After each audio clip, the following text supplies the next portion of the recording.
In 2002, Oscar de la Renta did a collection of cerulean gowns, and then I think it was Yves Saint Laurent, wasn't it, who showed cerulean military jackets? I think we need a jacket here. And then cerulean quickly showed up in the collections of 8 different designers. And then it filtered down through the department stores and then trickled on down into some tragic casual corner where you no doubt fished it out of some clearance bin. However, that blue represents millions of dollars and countless jobs. And it's sort of comical how you think that you've made a choice that exempts you from the fashion industry when in fact you're wearing a sweater that was selected for you by the people in this room. 네, 지금 보신 장면은 악마는 프라다를 입는다는 영화의 한 장면인데요. 제가 이 장면을 보여드리는 이유는 지금 여기서 저 편집장이 트렌드라는 게 과연 어떻게 흘러내려가는가 하는 것을 보여줍니다. 그 여주인공이 입고 있던 그 파란색 옷이 그냥 굉장히 평범한 옷 같아 보이지만 그게 사실은 어떤 디자이너가 처음 저 파란색으로 한번 옷을 입어보자 하고 제안을 한 것이고요. 그 다음에 그걸 4명의 디자이너가 백화점에 그리고 유심히 들어보시면 trickle down into that tragic casual corner 이런 단어가 나옵니다.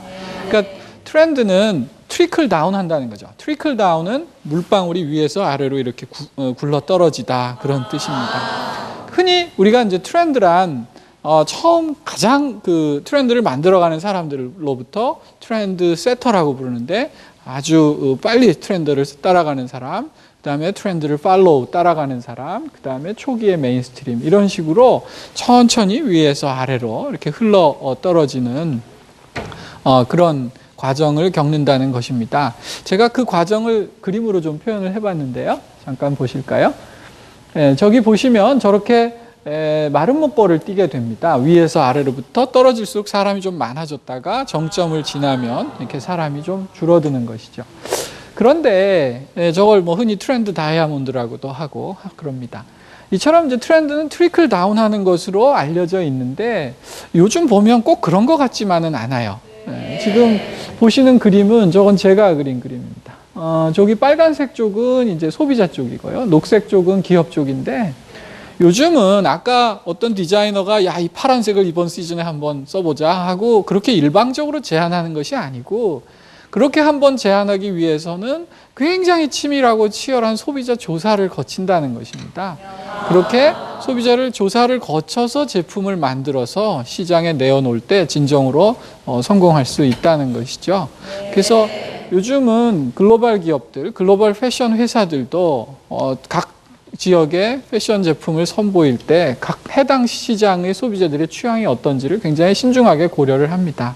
우리나라의 어떤 의류회사도 중국에 진출하면서 중국 분들이 어떻게 옷을 입는지 라이프스타일이나 취향에 대해서 굉장히 치밀하게 조사를 했다고 해요. 그러니까 요즘은 이렇게 일방적으로 트렌드를 던지면 알아서 아래로 쭉 트리클 다운하는 것이 아니라 소비자들의 취향에 맞춘 그런 트렌드를 제안해야 한다는 것이죠.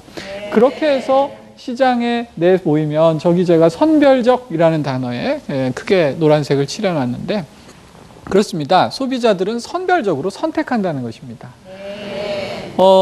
일반적으로 아까 트리클 다운에 의하면 자기 윗계층에 있는 소비자들이 따라하면 다 무조건적으로 따라하는 것 같아 보이지만 이제는 그렇지 않다.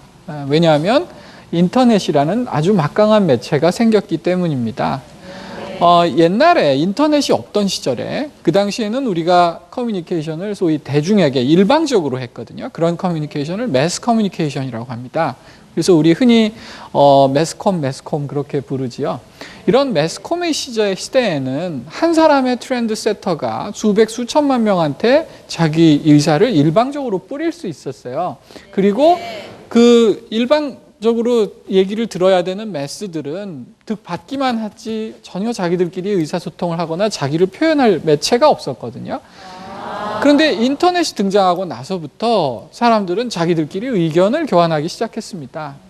여러분들도 무슨 드라마 보시다가 남자 주인공이 너무 멋진 추리닝을 하나 입고 나오면 야, 저거 멋있다. 저거 어디 가면 사지? 뭐 그렇게 하고 또 개인들이 하는 블로그에도 이거 내가 어디서 사온 신상인데 어때? 하고 자꾸 올리면 그 제품에 주문이 들어오고 이처럼 일방적으로 트렌드를 수용만 하던 개인들이 이제는 인터넷 또 특히 요즘에는 SNS라고 해서 소셜 네트워크 미디어를 통해서 서로 계속 연락할 수 있게 됐습니다. 그러니까 소비자들의 굉장히 능동적이고 적극적인 트렌드 결정력이 높아진 거죠. 그러면 그것이 하나의 트렌드를 형성하고 다시 처음으로 돌아가게 됩니다. 아까 말씀드렸듯이 소비자의 취향을 다시 조사를 해야 하는 상황이 온 거죠. 그래서 옛날처럼 트렌드는 트리클 다운 한 번, 다음 시즌에 또 트리클 다운 한 번, 이렇게 단속적으로 이루어지는 것이 아니고 계속 자전거가 돌아가듯이 사이클릭하게 빙글빙글 돌아가게 됐다는 것이죠.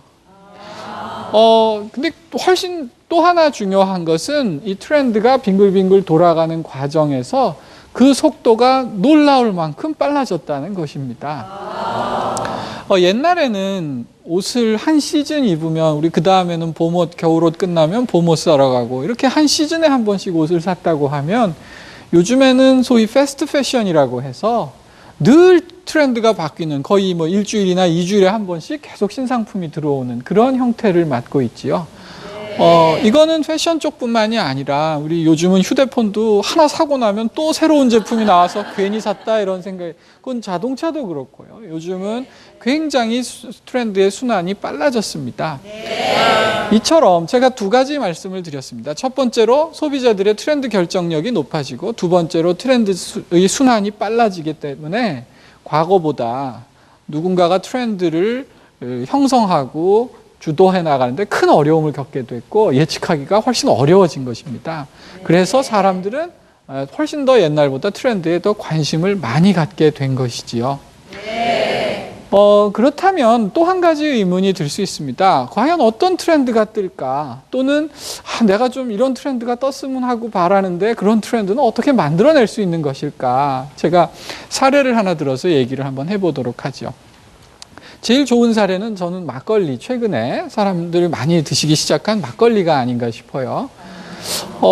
막걸리는 사실 막걸리 업계에 계신 분들은 그 전에 막걸리의 품질을 개선하고 좀 더 소비자들이 친숙하게 드실 수 있는 막걸리를 개발하기 위해서 굉장히 오랫동안 제품을 개발하고 노력을 해오셨습니다. 하지만 한 2, 3년 전부터 폭발적으로 증가할 수 있었던 데에는 그런 노력 이외에 굉장히 사회적인 조건도 같이 있다 하는 말씀을 좀 드리려고 그래요. 첫 번째로 어떤 제품이 트렌드를 타려면 그게 아까 보신 대로 작은 마이크로 트렌드나 패드에 끝나지 않고 이게 진짜 트렌드다 이런 것이 되려면 메가 트렌드에 좀 부응을 해야 돼요. 그러니까 그 시대에 갖고 있는 사람들이 가지고 있는 어떤 정서라든지 그런 데 좀 부응을 해야 되고 두 번째로는 그 제품을 소비해 줄 수 있는 그 트렌드를 적극적으로 따라해 줄 수 있는 하나의 인구학적인 계층이 필요합니다. 막걸리의 경우는 두 가지로 얘기를 들 수 있습니다. 첫 번째는 순한술이 메가 트렌드였다. 우리 옛날에 보면요, 소주가 되게 독했어요. 근데 어느덧 소주의 도수가 차츰 떨어지고 그러더니 뭐 와인같이 그렇게 독하지 않은 술들을 좋아하게 됐지요. 요즘은 소주가 더 순한 소주도 나오고 또 도수가 낮은 와인이나 민속주 이런 것들이 훨씬 더 인기입니다. 왜냐하면 현대인들은 술을 먹고 막 취해서 그냥 기절해버리기보다는 이제 술 마시면서 얘기도 좀 하고 또 술 마시면서 분위기도 좀 돋구고 특히 음식 먹을 때 음식 맛을 조금 더 좋게 해주고 뭐 이런 것들을 즐겨 나가려면 순한 술이 메가 트렌드였던 거죠.